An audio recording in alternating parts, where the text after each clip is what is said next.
Hi, everyone. I'm Jay Wong, Director of the USC Center on Public Diplomacy. Welcome to our program. It's great to have you today. We're very delighted to have author Dipo Faloyin with us today to discuss his book, Africa is Not a Country, Notes on a Bright Continent. I first came across the book in the New York Times book review. It's such a timely, welcome portrait of this continent and of the age.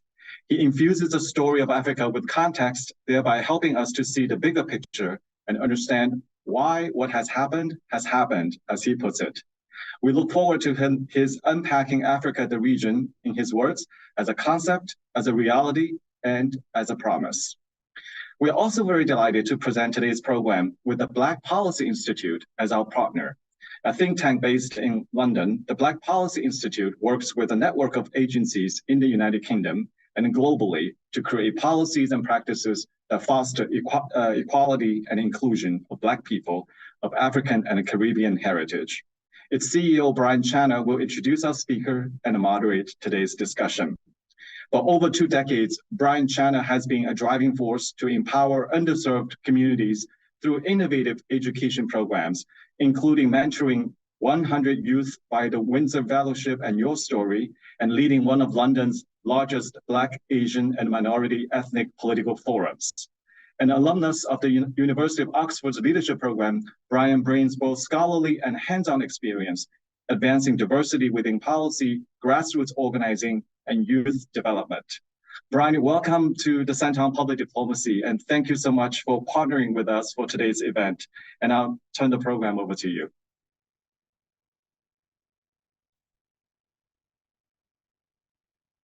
Thank you very much. It's been an absolute pleasure to be invited to this event. So what I'd like to say is, as our audience spans across several timelines, I'm going to start by wishing you all good morning, good afternoon, and good evening.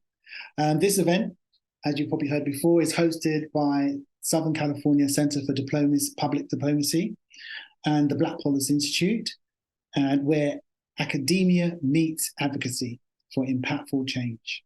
And as you know, my name is Brian Channa, the CEO of the Black Policy Institute, which is a think tank dedicated to racial equity and driving policy solutions.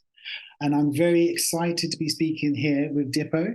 Today, we're going to be exploring Africa is Not a Country. So Dipo Faloyin is an author of Africa is Not a Country and the senior editor of Vice. His writing, which has focused on race, culture, and identity, has also been featured in The Guardian, Esquire, Newsweek, ID, and others. His book is a portrayal of modern Africa that pushes back against harmful stereotypes. And there's also to kind of tell a more comprehensive story of the continent. So if you could just leave your questions in the chat, and at the end, we're going to create a space where we can actually answer some of these questions as well. So you can use your chats to actually post your questions. So I'm really, as I said before, I'm really looking forward to an illuminating conversation as we explore some of the stereotypes that tangle us up in our understanding of Africa. So Dipo, welcome. And thank you again for joining us for this talk about your book. And with that being said, we're going to begin with our questions. So the first thing that sort of really grabs me, Dipo, about your book is the title, Africa is Not a Country. I understand that, Africa itself is home to over 2,000 distinct ethnic groups and that speak over 3,000 languages. So can you share with us some of your inspirations behind the title, Africa is Not a Country, and why it was important to challenge this common misconception about the continent? Thank you.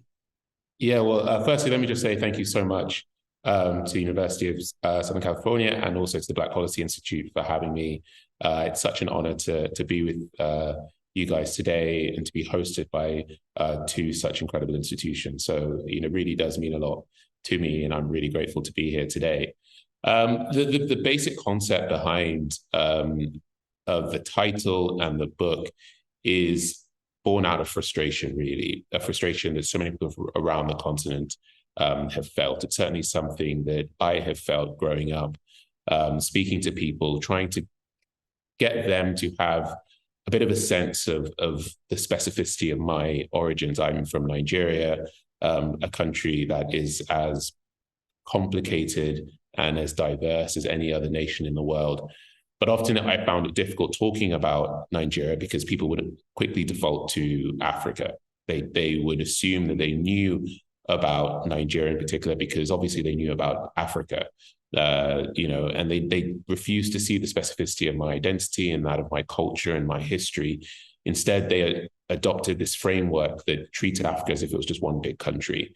An area of unilateral histories, of experiences that are all the same, that sort of lingering idea that, when people close their eyes and they picture Africa, they think of one of two things, either poverty and safari and nothing else really, And so for me, it was really important to be as blunt in the title as possible, to make it very clear to people, Africa is not a country.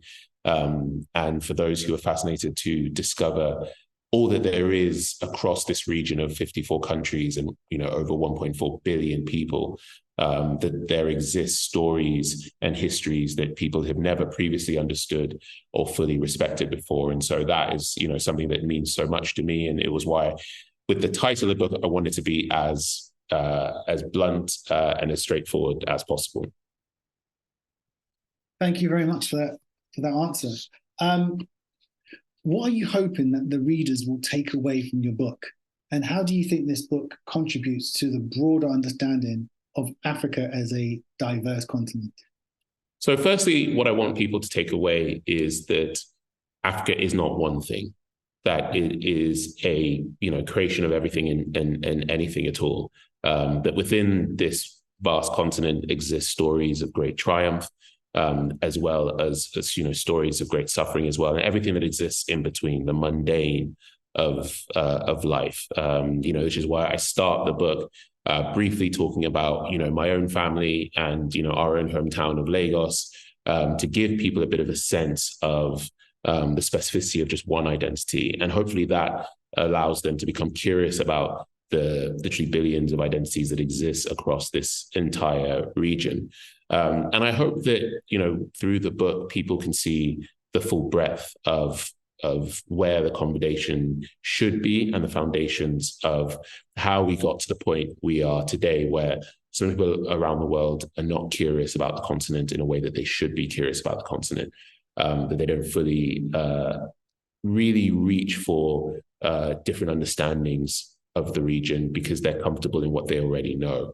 And so in the book, we literally start from essentially the beginning of what I term as modern Africa, which is the Berlin Conference, which was a meeting of the great colonial powers of the day back in the 1890s. So Great Britain, France, Germany, Belgium, Italy, all the main colonial nations at the time, who gathered in Berlin to discuss how exactly they were going to carve up the continent and why they wanted to do it, why they had taken it upon themselves to decide that Africa was a place that they had the right to go in and steal the land and to colonize the people, and the reasons behind the myths that they created, because they knew at the time that it was illegal to do. And so they decided to create this myth that Africa was a place full of savages and uncivilized people and people who couldn't look after themselves and who couldn't govern themselves. And so, we go from that meeting to the creation of all the countries and the way in which the myth continued to linger, and how the geography and the history of the region has impacted the modern realities faced by so many Africans. And then through that, we then cross over through time, where we touch on, the charity campaigns of the 80s and 90s. We look at the penchant for dictatorships across the region, and how that was created by a lot of forces from the Western world, whether it was, to do with the Cold War, or, the creation of each individual country to sort of pit people against each other. The book talks about Hollywood, and how Hollywood has long depicted Africans as sort of background characters, and how the only thing that exists in Africa, according to kind of Hollywood films, is just sort of safari and animals, and and very rarely are there sophisticated towns and cities and people, all the way to trying to sort of paint a picture of the future of the region as well. So the book tries to be as comprehensive as possible in terms of touching on all the sort of the key historical moments, all the dynamics that continue to be at play today in the present, as well as looking to the future, and trying to kind of ascertain the sort of the direction that people across the region are going in. Thank you very much. That was a really full kind of answer on that. What do you think are some of the misconceptions about Africa's culture and historical diversity, and how can we kind of shape a more broader kind of narrative and preconception about the continent? Well, I think that the main misconceptions are that there isn't really that much culture to discover. That outside of safari and a bit of dancing, there isn't really much else going on across this region. And it's surprising to me, because when I think about Africa, I think about diversity. As you mentioned, you're looking at over 3,000 languages in this continent. Nigeria alone has about over 500 languages in just one country. And so for a lot of people, they don't see and understand that diversity. They don't understand the differences across so many of the ethnic makeups of the region. And this is a myth that's passed on from generation to generation. As I said earlier, this is a myth that began at the Berlin Conference, when the colonialists decided to gather and create rules on how they were going to carve up the continent.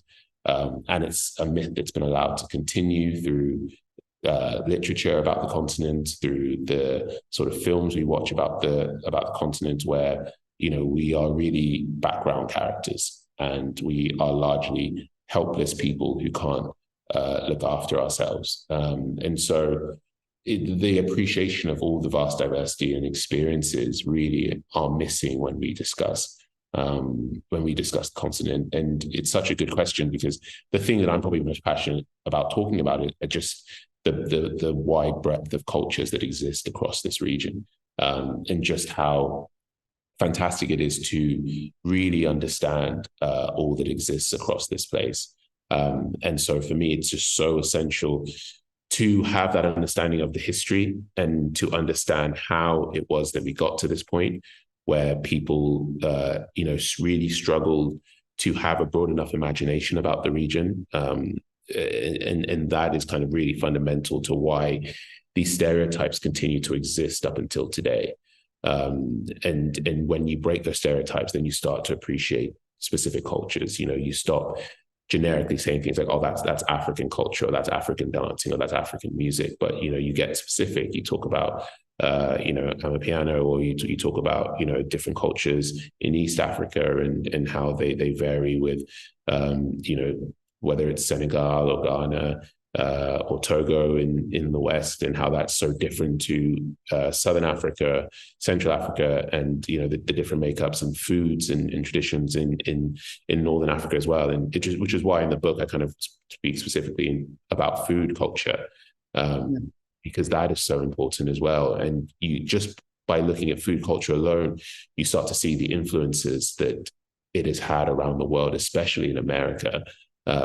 through the slave trade and a lot of kind of what we understand is American cuisine and Black cuisine in particular is traditions that came directly from Africa, and understanding that and how varied those traditions are, you start to see just how much the continent has contributed around the world. But people don't really see it in those terms, and so whether it's food, fashion, music, art, film, there's so many things that we see around the world that come directly from traditions across the continent that aren't fully appreciated, and hopefully through this book, that curiosity gap shifts and people's imagination change, and countries across the region are given more room to express their true identity and express who they are, and that's something that I really hope comes from this book. Yeah, I mean, because when I look at your book, it really has been a really excellent vehicle to kind of help people challenge and reshape the narratives around Africa as well. So, I really appreciate it for that. So kind of looking at some of these common stereotypes, including the portrayal of Africa, I think you alluded to this in the previous answer, as poor and undeveloped and culturally homogenous. What specific stereotypes or misconceptions about Africa did you aim to counter in your book? And how did you go about presenting more of a comprehensive nuance within the story about the continent? Yeah, so a lot of the I sort of split this across sort of multiple chapters doing this work. In particular, I wanted to sort of destroy this idea that the continent is not as sort of technologically advanced as anywhere else in the world, that this is a region that isn't as curious when it comes to science and art and creativity, and isn't as ambitious as anywhere in the world. And one thing that's important to kind of understand is how far back the history of sort of science and technology goes in the region. I talk in the book in a chapter around the stolen artifacts from the continent. I talk about the Benin Kingdom, which was this vast, wealthy kingdom that spread across West Africa. And I write about some of the things that were written about the Benin Kingdom at the time, about just how incredible this sort of empire was, and how amazing the roads were, how perfectly sort of geometrically aligned they were, how Portuguese traders came and marveled at the intricate walls that surrounded this empire, and just how incredible the people were. And that kingdom was essentially destroyed during a British expedition that is partly depicted in sort of some of it is partly depicted in the film The Woman King, Viola Davis, and it kind of talks about just how much was taken, and how this incredible land and this incredible culture was essentially destroyed during these pillages of the region. And it was important to me to kind of show kind of the history of the continent, and how far back our sort of culture and technology goes, and how a lot of the challenges that you might hear about that are faced today were not of our own making, but were in fact inflicted upon us, either through colonialism, through the pillaging of artifacts, and through the creation of each individual country, which is why towards the end of the book, I talk more briefly about kind of all the incredible sort of youth-led movements that have popped up over the last few years, from Algeria and in Sudan and in Nigeria, and across a number of other countries as well, to kind of just show just how active the region has always been, right back from the Benin Kingdom up until today, how people have taken it upon themselves to build the nations that they want. And so, I tried to kind of use as many sort of specific examples as possible, as well as trying to develop a kind of a broader framework to understand that a lot of the challenges that, as I mentioned earlier, we face today was stuff that was inflicted upon us. And within that framework, when you start to understand, the damage that the colonization of the continent did, the creation of these 54 countries, the way in which they were created, because they didn't exist before the Berlin Conference happened. When you understand that, you look at a map of Africa and you understand that 30% of all the borders are just straight lines, and how those split up about 10% of all ethnic groups. When you understand the sort of divide and rule policies that the British introduced that deliberately pitted ethnic groups against each other, you start to then fully appreciate just how bad the hand of cards we were dealt were, and how incredible in just 60 years, this is no time at all since the start of the independence era. Nigeria, as big and as broad and successful as it is today, is a country that's essentially still younger than my parents. And when you start to sort of see it in those terms, and in how little time these countries have had to fix the problems that were forced upon them, largely through colonialism, then you start to appreciate that this is, as many people see Africa as stories of problems, instead, these stories of a lot of real triumph. These nations have done an incredible job to have such a huge impact culturally, politically, across the rest of the world, and that is something that's really important for me to try and get across to the reader. So to as well as explain, here are the sort of the cultural impacts. And in the book I kind of talk about things like Afrobeats and the film scene across the continent, and how a lot of that has countered what we see in through Hollywood, and especially through the charity campaigns that we've all gotten used to, that constantly say that you can save all of Africa's problems by donating $1 to build a well or something.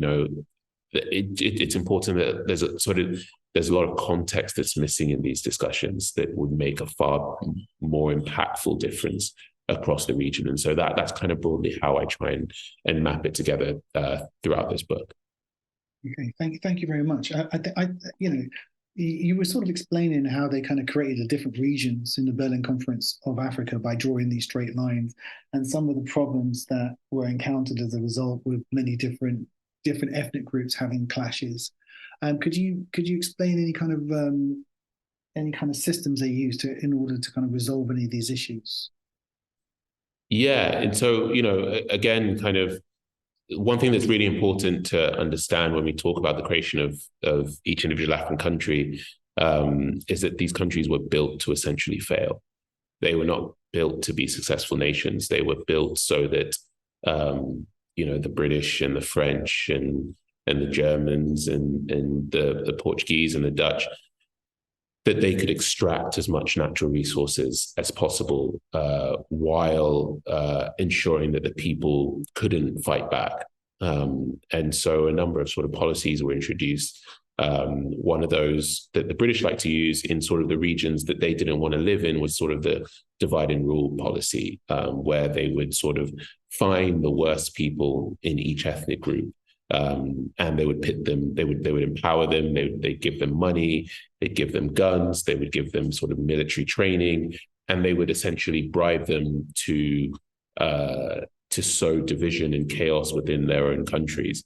And many of these people, because they had been empowered, they'd been made wealthy, eventually would rise up to become many of the dictators that we knew back in the 60s and the 70s and in the 80s.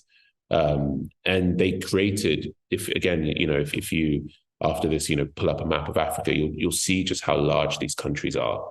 And they deliberately packed dozens and dozens of different ethnic groups into one country, to make it hard for these, the people within the country to come together, and to find sort of a common understanding. And to find a sense of peace between them, because they didn't understand each other, they didn't speak the same languages, they didn't worship the same gods. In some cases, many of these ethnic groups against their will, are being forced to be part of a country with another ethnic group that they have a history of going to war with. All this division and chaos was deliberate, as well as the straight line borders you had in Southern Africa, as we know, systems of apartheid. You had areas that that sort of stole all the good land and gave it to the colonialists and left those who were there before with essentially nothing to build on. And all these things were kind of sewn into these countries. And the challenge at independence, when independence finally came, which was a long time, the colonial era lasted from the 1890s right up until the 1960s. So there was, a longer period of colonization than there has been post-colonization. And we've seen the first task of these countries was to try and decide, do we stick with the nations that we have, or do we twist? Do we try and redraw the whole map? And the decision by what would then become the African Union was to try and stick with what they had. It was the 1960s. The rest of the world was moving on. This poorly constructed continent by the colonialists had taken decades and decades to create. It would probably have taken decades to unravel, let alone rebuild again. And so they decided to just do, the best they can with what they had. And they had to go through that. It was a painstaking process. It was incredibly difficult. You'd had decades of division sown between ethnic groups that had to be dealt with. You had to go through the basic administration of creating a new country. You had to develop a national identity, a national language, a national flag, who gets to write the national anthem, what's your school policy, what's your constitution going to be made up of? All these things from the 1960s up until now, like you had to deal with some of the tension was there staring so many countries in the face, and that was not easy to deal with. And, that was a huge challenge. And that led to many of the civil wars we knew in the 60s and in the 70s in particular, because it was often just too much to handle, too many different ethnic groups, part of a country they didn't want to be a part of, fighting for power because the colonialists had made power the greatest commodity a nation could have. It was also the Cold War. And so you had Russia and the US very much willing to pay any dictator who agreed to line up with them. And so that work of building these nations has been long and it's been difficult, but it has brought a lot of good work. We've seen the levels of patriotism rise across these continents. You've seen national traditions grow and strengthen. You often kind of, and in the book I dedicate a few paragraphs to, both football and the Jollof rice wars of West Africa. And I do that because it's really important to show that there's a lot of kind of patriotism that's come and people out there defending their countries and creating these traditions that they're proud of, to show just how much progress has been made since the 1960s. And that is something that isn't celebrated enough. And I hopefully, through the book, and I could kind of, talk for a long time about just how much division was deliberately sown into these man-made countries to make them ungovernable. And even though they were meant to be ungovernable, these countries are being governed today. Also a lot that's in the news recently is conversations around coups in Western and Central Africa. But the reality still is that, 90% of the continent is under democratic rule still up until today. And in the book, I try and explain some of the dynamics that are at play when coups often happen. In this case, recently, we've seen these all happen in former French colonies, and there's sort of tends to be sort of a reason for that as well. But, again, this is a broader conversation about identity and context. And it's that it's that identity and context that I want to put at the forefront. And I hope that people become as passionate about those things, because through them, they will better understand Africa. Okay, thank you very much. And, keeping on the theme of identity, can you speak a little bit about how, Africa's complicated relationship with the Black diaspora? Yeah, that's such a good question. And I end the book talking about this, and as well about, about the concepts of returning home and understanding, the future of the region, and concepts of Pan-Africanism and the connections between the Black diaspora. A lot has been lost by these myths carrying on. And one of the biggest challenges that we've seen is a lot of misunderstandings between Black people across Africa and Black people in the diaspora, whether it's African Americans, Afro-Caribbeans, the Black British population. A lot of people, when these myths are allowed to continue, and when people don't have necessarily the resources to better understand the specificity of the continent, I think that there are a lot of missed opportunities to create genuine connections between the Black diaspora and people who have been searching for that connection and that understanding about their roots and understanding are not served by mythical portrayals of Africa in popular culture. And I hope that that sort of really works to shift. One of the things that have been effective was a policy from the Ghanaian government a few years ago, in which they started the year of return, what they call the year of return. And that was, a project that basically said to the Black diaspora, who are looking for a connection on the continent, say, look, start that journey here in Ghana, come and learn and experience it for yourself. And see, and you start to, when you kind of picture yourself somewhere else and you start to understand the lives of people and the specificity of our day-to-days, whether it's just getting up and, going to school or going to work or, meeting up with friends after a busy week.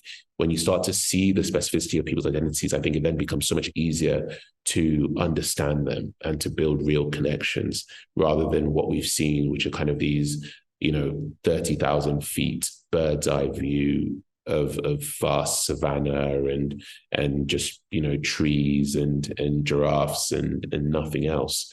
I think we've lost a lot of opportunities for genuine connection and understanding, and that's something that I really hope we can shift. Thank you very much. Thank you. So sort of moving over to probably the relationship with European museums. We got over 30% of art in museums were acquired from former colonials. And your work often sort of addressed the post-colonial injustices and their ongoing impact.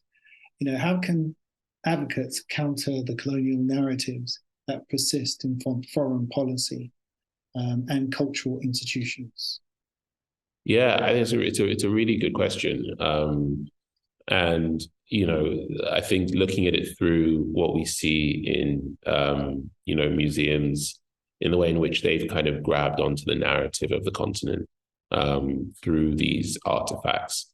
Through my research, I found that, over 90% of the continent's material cultural legacy is being held outside of the region, in museums and in private collections, and in people's in homes and in universities, many of which are being held in America.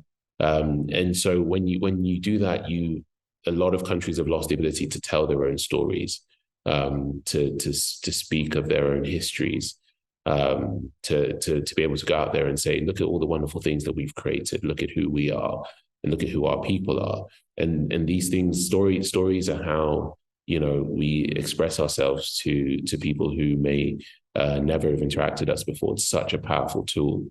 America is a country that, understands basic branding. understands the importance of that. And so many African countries have not been able to do that. And when we talk about this issue, it's not just, oh, it would be nice to have a few fun items in a museum. It's fundamentally about these nations and their identities and their ability to present their identities to the rest of the world and to be able to show who they are. And that is something that is so essential and something that's really lacking. And for me, I think that it's important that these conversations are understood to have a huge impact on the region. And it's part of this idea and part of the reasoning why museums across the world refuse to return these artifacts is they keep claiming that, these African countries, they couldn't look after them themselves. There's no way that they could, maintain museums, and these priceless artifacts are simply too good for them to look after. So we will look after them for them, and it's that same sort of patronizing attitude that we saw during the colonial era, where these colonialists were traveling the world trying to justify what they were doing by saying, Africans are savages and they don't know how to look after themselves, and so we need to come in and look after them for them. And that is something that is incredibly dangerous, and we need to sort of attack that basic concept in every single industry, and that is something that we can all certainly do.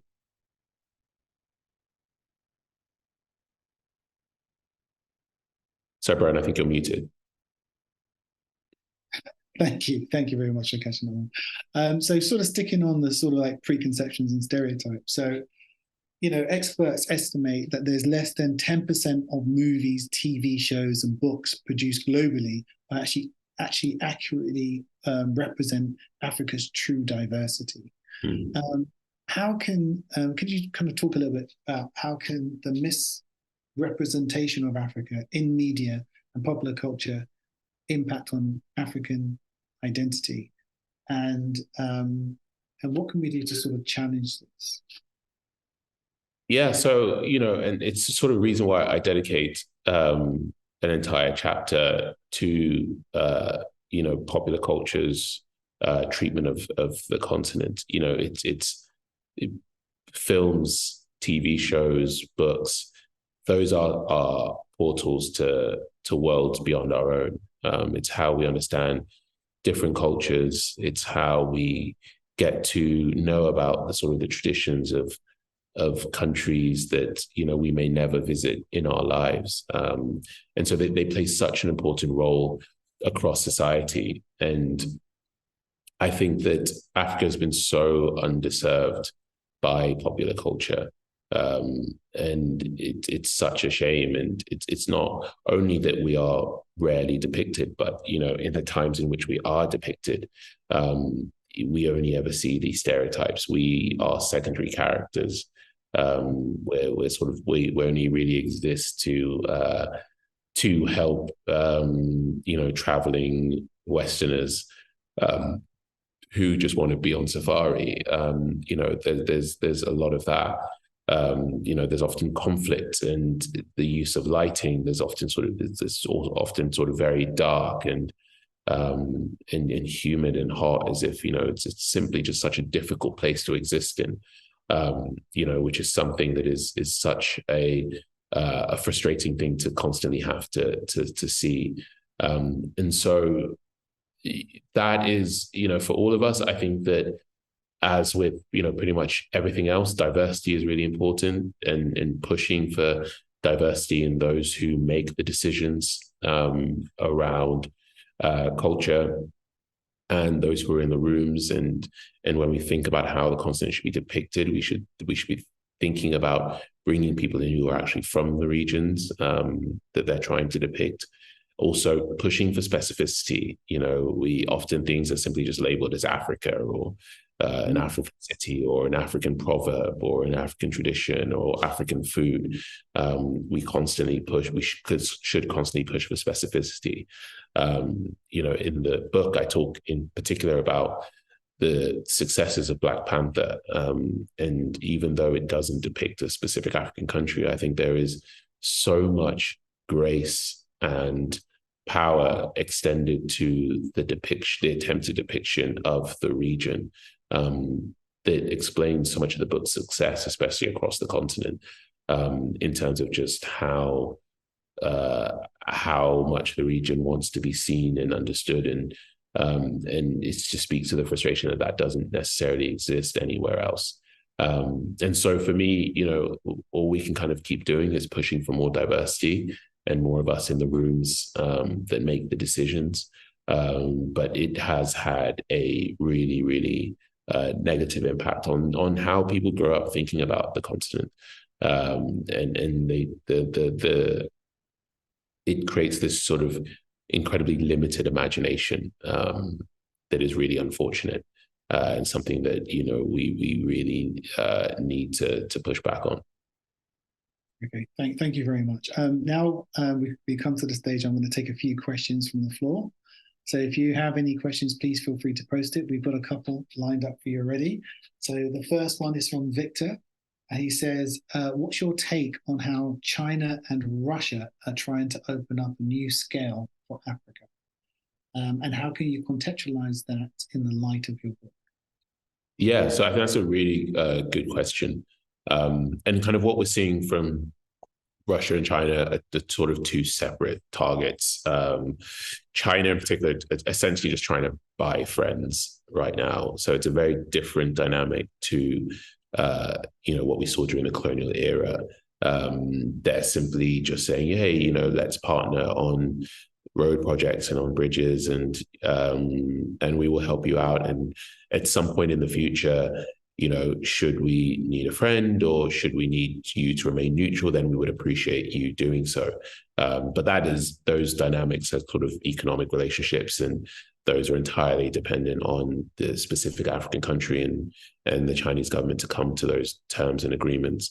It seems pretty impossible for the Chinese government to ever sort of say, you must pay us back this money. There's no chance they're going to invade an African country to get some back. They're making a gamble themselves too, that all this investment and all this money will in the long run,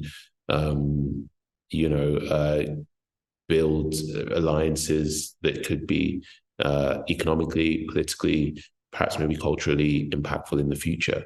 What we're seeing from Russia is more of taking advantage of shifts in the relationship that many countries are having with the West. In particular, we're seeing it in former French colonies.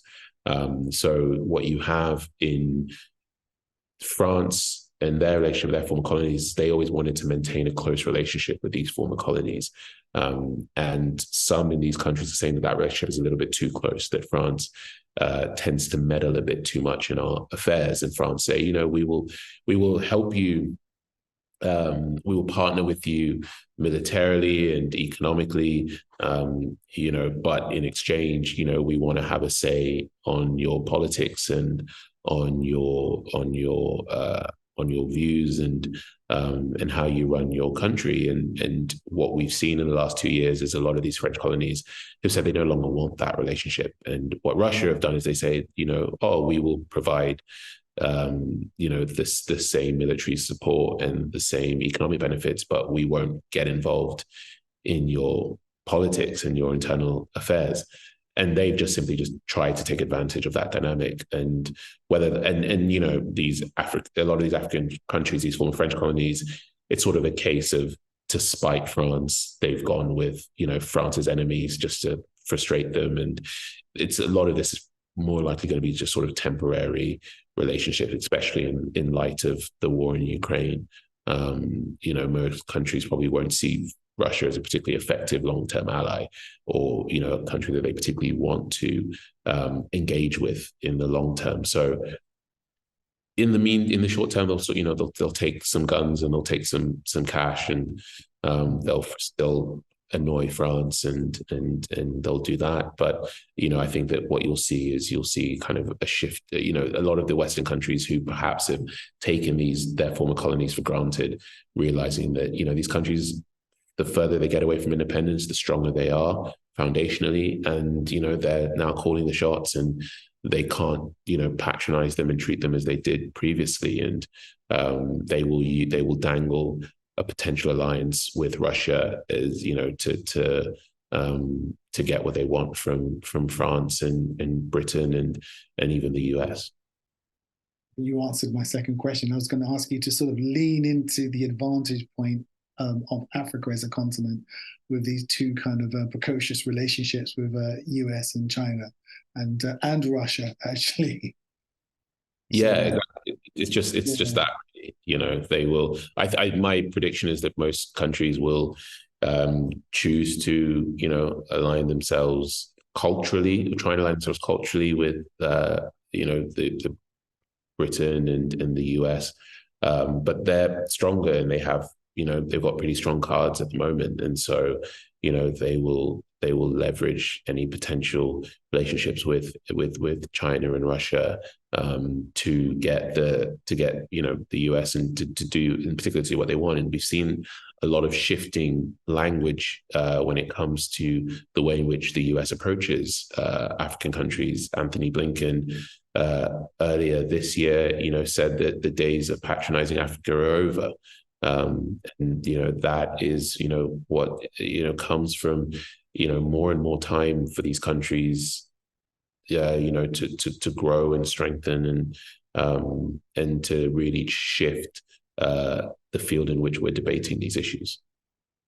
Okay. Thank you very much. So I think this question is a little bit complicated for me to understand, so I'm going to try to make it the best I kind of work out the best I can. So it's going back to colonialism. So when you were speaking earlier on, you were talking about drawing up the map. You was talking about the many different communities that were thrusted together in one country and the conflicts that they sort of created. And I think the person's trying to ask, we spoke about the differences within things like culture, language, religion. So what are the values of actually kind of trying to homogenize these groups to kind of find a common understanding or a common collective sense of self in order to kind of disperse the differences within that country, what they say? Yeah, I mean, it's a fundamental necessity to have a functioning nation for to welcome diversity, certainly. And that diversity I certainly enjoy as a Nigerian. I love the fact that there are so many different languages and so many different, cultures and food and traditions. That is wonderful, as long as everyone is pulling in the same direction. Early on in those sort of the colonial era and in the sort of early independence era, everyone wasn't pulling in the same direction. People had a lot of long-standing frustrations with other ethnic groups. Each ethnic group, saw themselves as, the rightful leaders of these countries.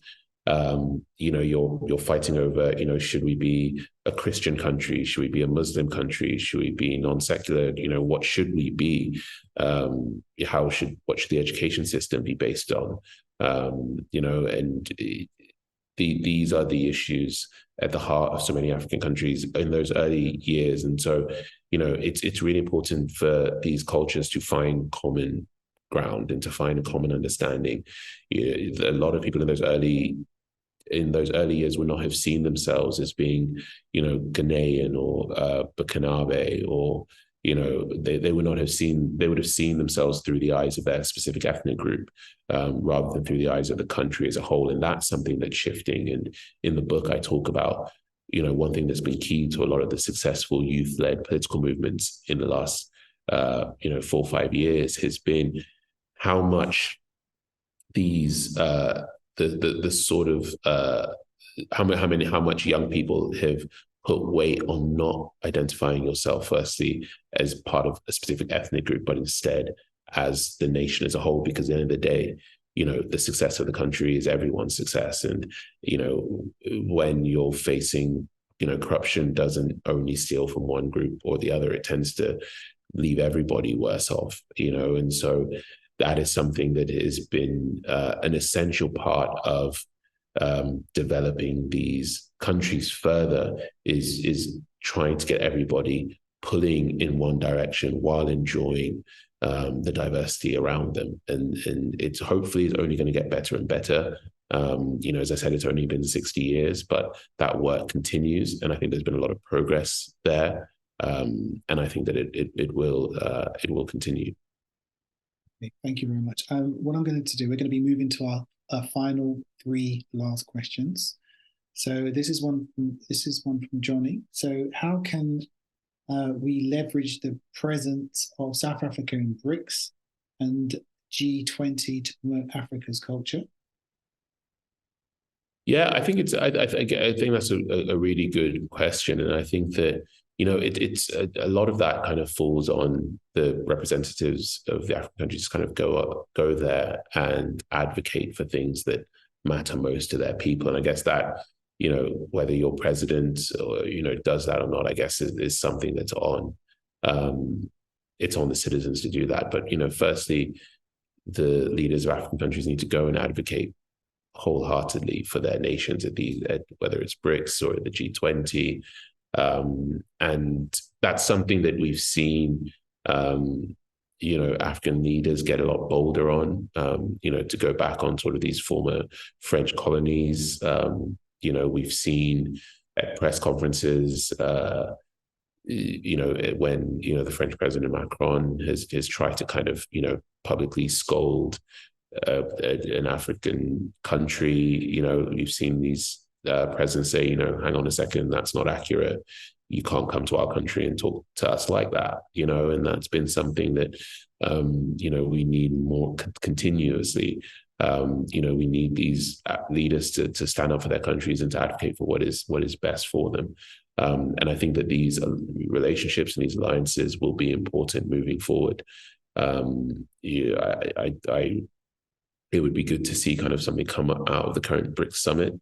But at every summit, I think there is more and more opportunities for these leaders to have a real impact. Okay, thank you very much. Okay, so we have another question here for you. Did you have an opportunity to sort of explore some of the economical vestiges of the colonialism and the mechanisms within your book? And do you have any recommendations for how the US and even sub-nation governments like Los Angeles could approach trade and investment with African countries?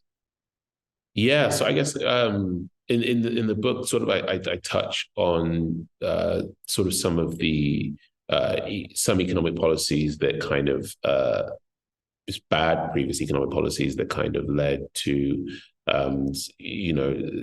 some of the entrenchment that we saw from some poor leaders decades ago.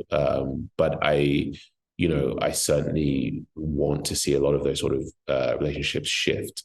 I think there are and this is kind of partly why, I want to push this message out there to push back against these harmful stereotypes. I think when people think about trading with African countries or working with African countries, they think about aid and only.